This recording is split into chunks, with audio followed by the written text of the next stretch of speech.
I don't even know where to start with what we just watched at Atlanta. You could feel it building. You could feel that something was about to shift. A driver who's been grinding, fighting through a rough stretch, finally showing real speed again. And then, in a split second, it's all gone. Just like that. This wasn't just another racing deal. This was one of those moments that hits deeper because of who was involved, because of the history behind it, and because of what it means for the championship picture this early in the season. And trust me, fans are talking about this everywhere right now. Something happened at Atlanta Motor Speedway that could change the tone of this entire season for one of the sport's biggest names.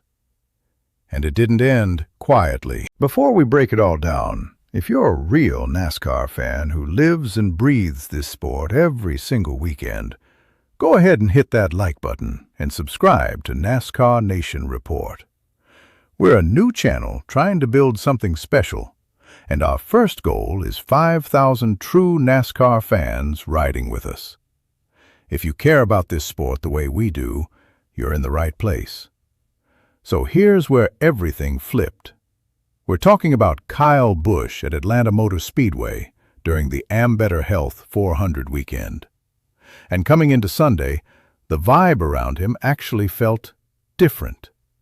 Just one day earlier, he grabs his 68th win in the NASCAR Craftsman Truck Series. 68. Let that sink in. That's dominance. That's Kyle Busch doing Kyle Busch things. So heading into the Cup race, you could feel a little momentum building, like maybe this was the weekend the slump finally cracked. He rolls off 14th in the NASCAR Cup Series race. By the end of Stage 1, he's up to 7th. The car looked fast. He was moving forward. That number 8 Chevrolet had life. And then lap 125 happens. Coming off turn 2, Kyle admits it himself.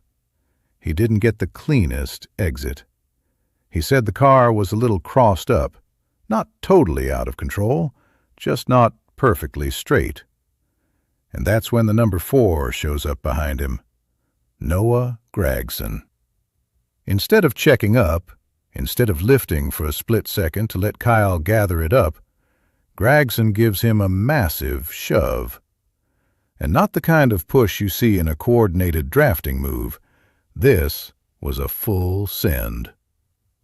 Kyle gets turned hard, spins across the backstretch, and slams nose first into the inside retaining wall. Heavy damage. Race over. Done. The car gets towed away under caution. 34th place, DNF.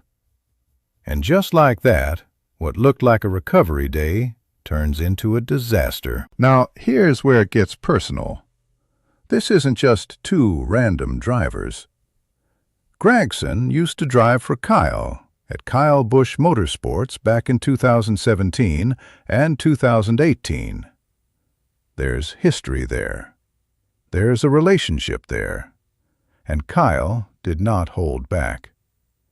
He said it was perfect timing for the 4 car to just ram him as hard as he could, instead of checking up, making sure he was straight, maybe hitting him softly. And then he dropped the line that really tells you where his head's at. It's just what they all do. They just all run through you. Doesn't matter if you're aimed the right way or not. That's frustration.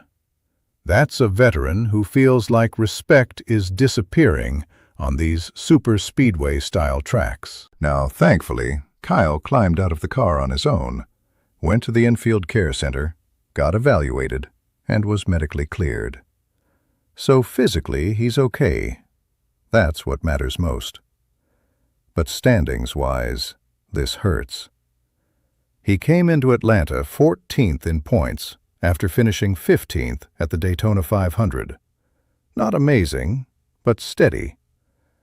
After this crash, he drops to 24th in the championship standings.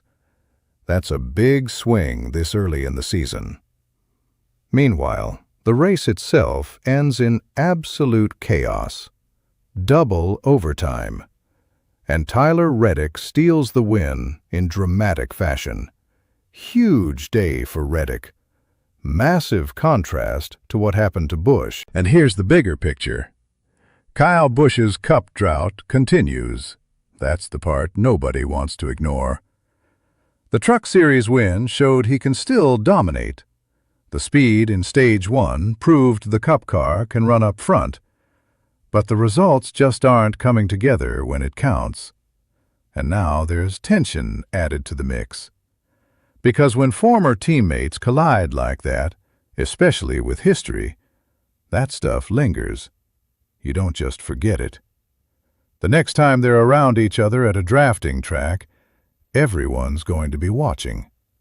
Every push, every lane choice, every restart. This is the kind of moment that can shape a season.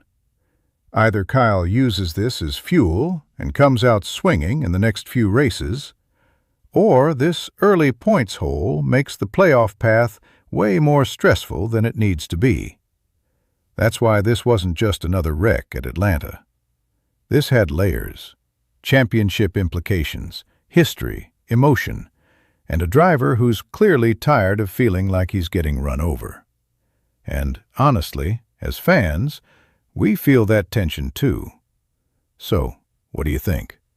Was that just hard racing at a superspeedway-style track? Or did Noah Gragson cross a line there, especially considering their past? Drop your thoughts in the comments. I want to hear real NASCAR fans weigh in on this one. If you enjoyed breaking this down with me, hit that like button and subscribe to NASCAR Nation Report. We're building this channel from the ground up, and our first goal is 5,000 true NASCAR fans who love honest, passionate takes on this sport. If you live for Sundays, if you follow the standings, if you feel the emotion of moments like this, you belong here. I'll see you in the next one.